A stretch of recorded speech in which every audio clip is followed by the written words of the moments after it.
ସେ ଭଲ ପାଇବା ମଣିଷ ସମସ୍ତଙ୍କୁ ସ୍ନେହରେ ବାନ୍ଧିକି ରଖିଥିଲେ। ଆମ ପାଇଁ ଏକ ଅପୂର୍ଣ୍ଣ କ୍ଷତି, ଭାରତୀୟ ଜନତା ପାର୍ଟି ପାଇଁ ଅପୂର୍ଣ୍ଣ କ୍ଷତି।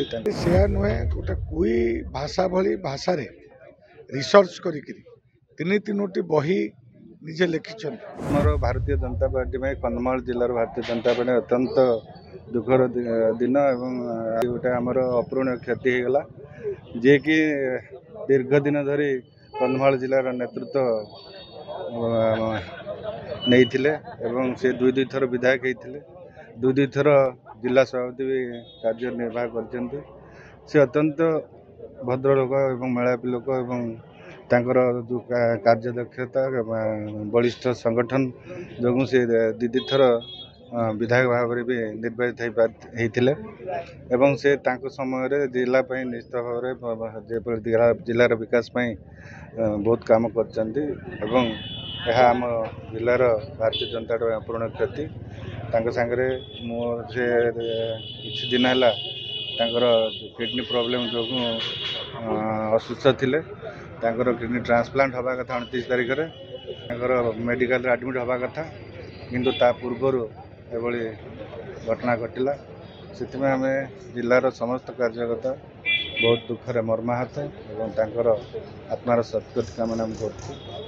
ଆଉ ସେ ତାଙ୍କ ସାଙ୍ଗରେ ବି ଅଳ୍ପ ଦିନ ପୂର୍ବରୁ ମୋର ଭେଟିଥିଲୁ, ବହୁତ ସମୟ କଥା ହେଇଥିଲୁ। ସେ ଆମ ସାଙ୍ଗରେ ଜିଲ୍ଲାର ସଂଗଠନ ବିଷୟରେ ଆଲୋଚନା କରିଥିଲେ, ଅସୁସ୍ଥ ଥାଇକରି ମଧ୍ୟ ସେ ସଂଗଠନ ବିଷୟରେ ଚିନ୍ତା କରିଥିଲେ ଏବଂ ଆମ ସାଙ୍ଗରେ ପ୍ରାୟ ଘଣ୍ଟାଟେ ଆଲୋଚନା କରିଥିଲୁ ଏବଂ ସେ ଅସୁସ୍ଥ ଥିଲେ ମଧ୍ୟ ଆମକୁ ବାଟକୁ ଛାଡ଼ିବା ପାଇଁ ଆସିଥିଲେ, ଗାଡ଼ି ପାଖ ପର୍ଯ୍ୟନ୍ତ ଆସିଥିଲେ। ମୁଁ ମନା କରିଥିଲେ ମଧ୍ୟ ସେ ଆସିଥିଲେ। ଏତେ ସେ ଭଲ ପାଇବା ମଣିଷ, ସମସ୍ତଙ୍କୁ ସ୍ନେହରେ ବାନ୍ଧିକି ରଖିଥିଲେ।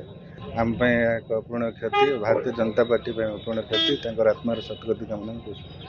ହଁ, ସେ ନିଶ୍ଚିତ ଭାବରେ ପ୍ରଭାବ ପଡ଼ିବ। ସେ କୁଟିଆ କନ୍ଧ ହିସାବରେ ପ୍ରଥମେ ଆମର ଭାରତୀୟ ଜନତା ପାର୍ଟି ବାଲିଗୁଡ଼ାରୁ ନିର୍ବାଚିତ ହେଇଥିଲେ ଏବଂ ସିଏ ଅତି ରିମୋଟ୍ ଅଞ୍ଚଳରୁ ଥିଲେ, ବେଲଘର ଅଞ୍ଚଳର, ଯେଉଁ ଗାଁକୁ କି ଶିକ୍ଷାର ପହଞ୍ଚି ପାରିନଥିଲା, ସେଇଥିରୁ ସିଏ ଆସି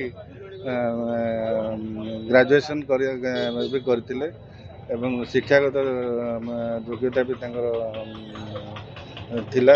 ତଥାପି ସେ ଯେଉଁ ତାଙ୍କର ଦିଗ୍ଦର୍ଶନରେ ଭାରତୀୟ ଜନତା ପାର୍ଟି 10 ବର୍ଷ ଜିଲ୍ଲାକୁ ଚଲେଇଥିଲେ ଏବଂ ସଭାପତି ହିସାବରେ 2ଟା ଟର୍ମ ବି ନେତୃତ୍ୱ ଦେଇଥିଲେ ଜିଲ୍ଲାକୁ।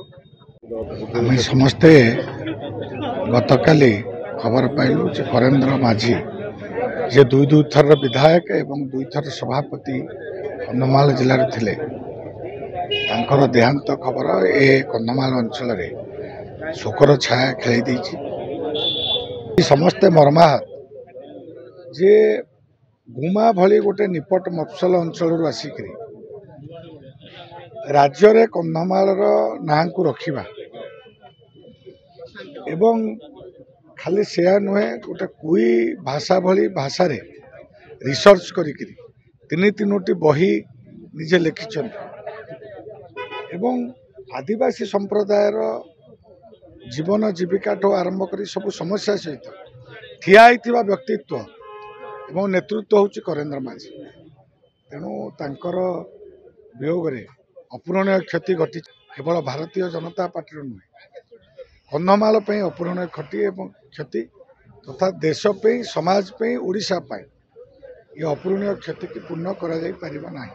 ନିଶ୍ଚିତ ଭାବରେ ନିପଟ ଅଞ୍ଚଳରୁ ଆସିକି ସମଗ୍ର ଓଡ଼ିଶାରେ ଆଦିବାସୀ ମୋର୍ଚ୍ଚା ଭଳି ଦାୟିତ୍ୱ ନେଇକରି ତାର ଉପସଭାପତି ହେବା, ଦୁଇ ଥର ସଭାପତି ହେବା, ସଂଗଠନ ଦାୟିତ୍ୱକୁ ତୁଲେଇବା ଏବଂ ଏସବୁ ସମ୍ଭବ ହେଉଥିଲା ତାଙ୍କର ଯେଉଁ ସାହସୀ ପ୍ରବୃତ୍ତି ଏବଂ ଆଗ୍ରେସିଭ୍ ଥିଲେ।